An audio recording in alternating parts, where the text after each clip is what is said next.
CBN, Emprego e Oportunidades.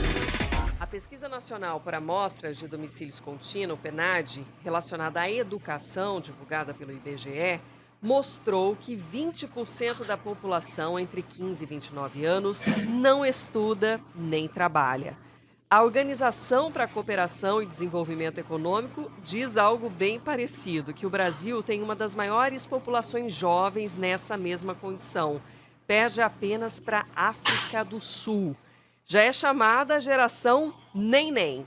Para entender a relação da escolaridade, profissionalização e o mercado de trabalho, a gente conversa com Dimas Facioli. Bom dia para você, Dimas. Bom dia, Sandra. 20%, né?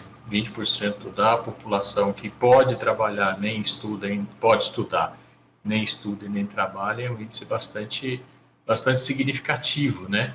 E é preocupante porque nós só perdemos da África do Sul, né? Que é um país também subdesenvolvido, né? Enfim, não tem o mesmo desenvolvimento que a gente, com PIB menor, e obviamente a gente sabe das dificuldades maiores que eles têm lá. Então, assim, de fato é bastante preocupante, né? São 49 milhões de brasileiros na faixa de 15 a 29 anos em todo o país que nem estudam nem trabalham, né? E esse número já chegou, né, a 22,4%, ele é um pouquinho menor esse ano, mas ainda assim é considerado muito alto, né? Na pesquisa do PNAD, né, de Educação 2022, diz também que ainda nessa faixa de 15 a 29 anos, 15,7% dos jovens estavam ocupados e estudando, 25,2% estudavam, mas não trabalhavam, e 39,1% estavam ocupados e não estudavam. Quando perguntado sobre o principal motivo de terem abandonado ou nunca, né, frequentado a escola, esses jovens apontaram a necessidade de trabalhar como fator prioritário, 40,2%. Ainda que nem sempre consigam arrumar um emprego, né? A gravidez, 22,4%, a necessidade de realizar tarefas domésticas ou cuidar de outras pessoas, 10,3%, foram outras razões que apareceram com frequência entre as mulheres, né? Então, enfim, é um número complexo, né? Porque o Brasil, em 2022, né, 9,6 milhões de pessoas com 15 anos ou mais, ainda, né, nessa faixa, eram analfabetas, né? O equivalente a uma taxa de analfabetismo de quase 6%, né?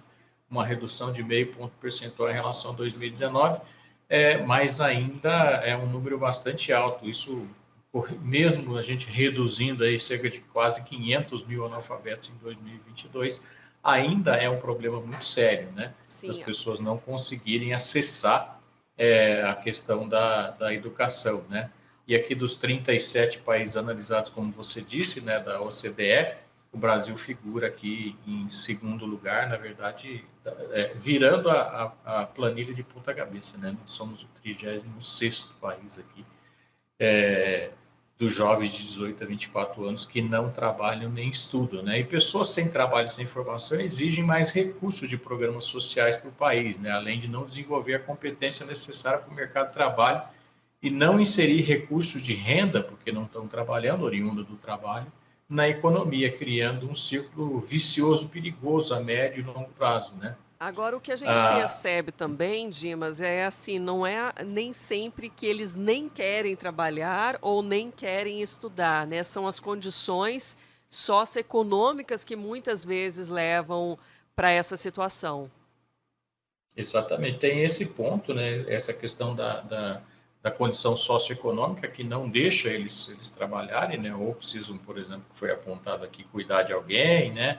Ou acabam engravidando muito cedo, né? Ou acabam não tendo chance, ou acabam optando, né, por algum desses programas, né, de programas sociais, né, que o país acaba fazendo, né? Obviamente que a intenção do país é de ajudar essas pessoas, mas em alguns momentos ele acaba atrapalhando, porque ele não trabalha o desenvolvimento das pessoas, ele só disponibiliza recursos, obviamente, dentro de uma série de critérios, enfim, mas ele precisa ser modificado também, ele precisa pensar em inserir essas pessoas num movimento de recurso e renda, né? Então, por exemplo, trabalhar o desenvolvimento de programas com menor cunho assistencial, né? Desenvolvendo de fato as pessoas via educação mais próxima da realidade daquilo que o mercado faz. Então, vamos colocar as pessoas para aprenderem artes, etc. É muito interessante, é muito bom, mas isso está distante, né? A gente vive no mundo tecnológico hoje, então a gente precisa que essa educação também para esse jovem lhe traga interesse no sentido de, às vezes, as pessoas não vão porque vou fazer segundo grau para quê, né? Apesar de a gente ter melhorado esse indicador aqui, mas às vezes ele acaba não acessando a oportunidade de trabalho também, ele acaba se desmotivando, né? É isso, então, de né? fato, tem essa questão social que é muito forte, precisa ser trabalhada também, mas ela precisa ser mais inteligente. E qualificada, né? Porque é isso também. A pessoa, quando ela se qualifica, ela tem mais oportunidades, gera novos interesses, né? De se aprimorar, conseguir novas vagas, né? E crescer mesmo profissionalmente, gerando melhores condições até para a própria família. Ou empreender, né? Às vezes empreender na sociedade que ela está, né? Se você tem um trabalho, por exemplo, social que ensine para as pessoas que elas podem empreender e ela pode gerar renda a partir daquilo, também é algo que vai satisfazer as pessoas e elas vão buscar recursos e com recurso ela consegue se aprimorar. De fato, a gente vive um círculo vicioso nesse processo, a gente precisa trabalhar ele com um círculo virtuoso, né? Para a gente gerar renda, gerar conhecimento e gerar pessoas que saiam do nem. Dimas Faccioli, obrigada pela participação de hoje, por trazer também esse conteúdo que é importante para a análise, né, dos nossos ouvintes, da sociedade, mas que precisa aí de um empurrão governamental também para ajudá-los, né? Precisa conversar, fazer o governo conversar mais com as organizações, com as empresas e com as comunidades, né, para entender de fato o que eles precisam de ajuda. Mas, sem dúvida nenhuma, é algo para a gente pensar e resolver, né? Dimas, até a próxima semana. Até a próxima semana, Sandro. Um grande abraço a você e a todos os ouvintes. Até.